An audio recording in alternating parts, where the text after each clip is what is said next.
I'm joined today by Roger Dewey, President of the ST.Croix Foundation. Roger, thanks for being here. Thank you very much. Appreciate coming in. Absolutely.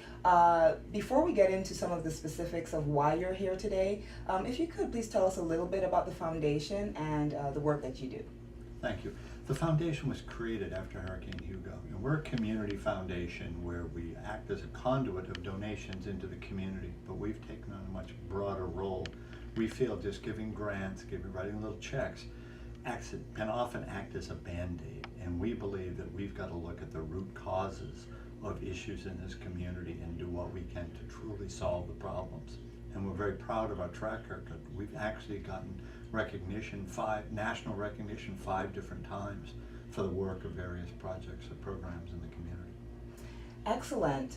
So kind of just going into the reason why you're here, recently the foundation launched what we'll call an education campaign.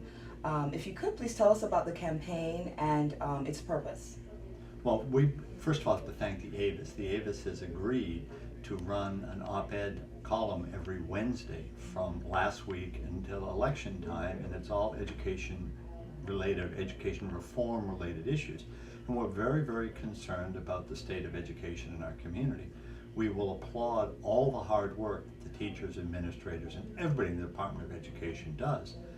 But the end result is such that we're facing very, very serious problems right now.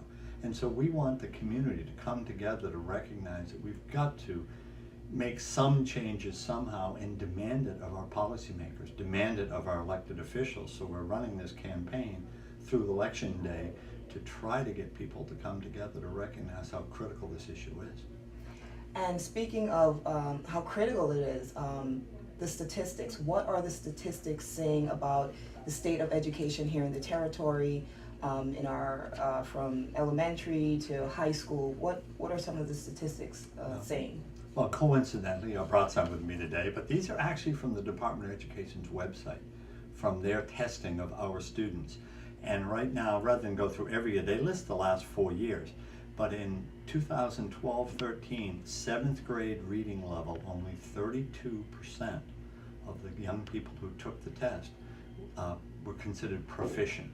That means 2 out of every 3 are not reading at what the department considers a proficient level.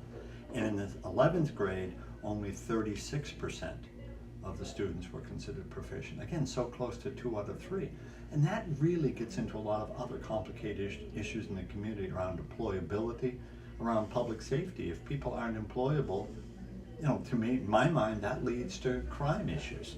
So, because people want to work, people want to earn a living, but if you don't have the basic skills, this is going to haunt our community for a long time. And that's really the genesis of why we are doing this editorial series, because we've got to make the community understand what a critical issue this is.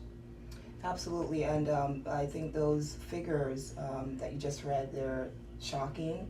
And so what are you hoping the community does as a result of this editorial series? What are you hoping that would come out of this? Well, again, we're hoping the community will come together.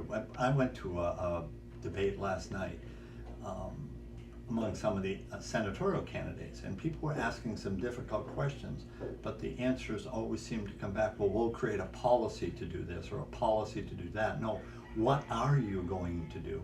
These are not simple issues. I mean, as I said, we have many, many hardworking people in the department, but the results aren't there. How can we change those results? And it can't just be changes that are going to take place over a long period of time. I mentioned this to you earlier. When we started to look into education reform, we found a school in Warren County, Georgia that has the same demographics as ST.Croix, and they took their reading and grade level from 23% to 88% in 2 years.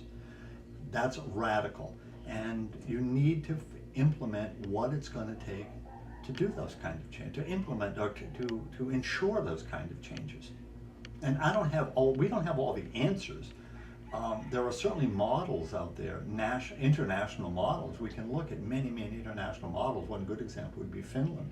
Finland had a terrible educational system, and they ended up closing half of their teachers' colleges, sharply increasing teacher wages, and having teachers come only out of the best colleges and increase the level of professional status of teachers to that of doctors and lawyers.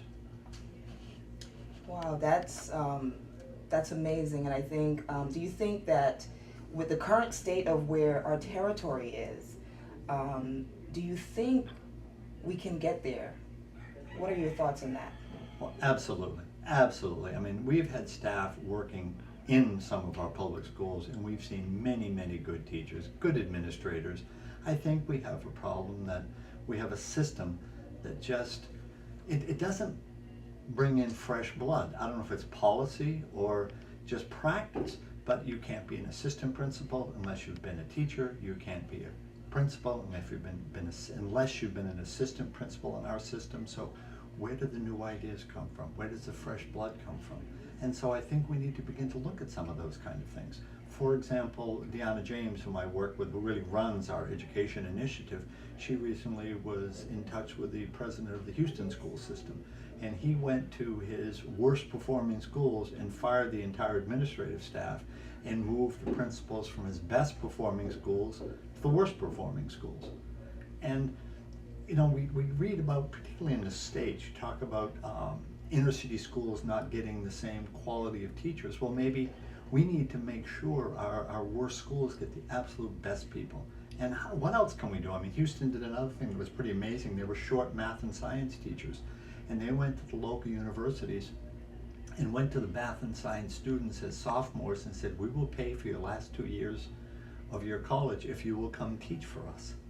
And they didn't have education backgrounds, but they had the math and science knowledge, and the department in Houston felt that that was critical enough. And I mean, these are out of the box thoughts, but they're radical solutions, and that's how they're addressing some of the problems they've been facing.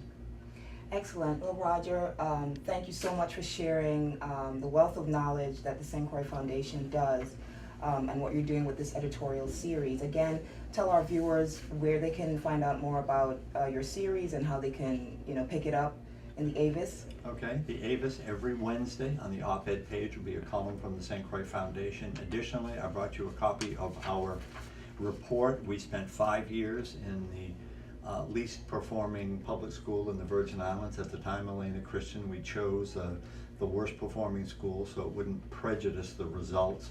And working with the teachers and administrators, the school turned around very quickly. And to give them all the credit, not us, but we were able to give them the supports when they asked for them. And this is available on our website at stxfoundation.org. Excellent. Well, thanks again for being here. And be sure to pick up a copy of the ST.Croix Avis this and every Wednesday until Election Day. Is that correct? And to find out more about this editorial series on education that the ST.Croix Foundation is doing, and then to find out what they're saying can be done about our education system here in the territory. I'm Cynthia Graham reporting for News Channel 8.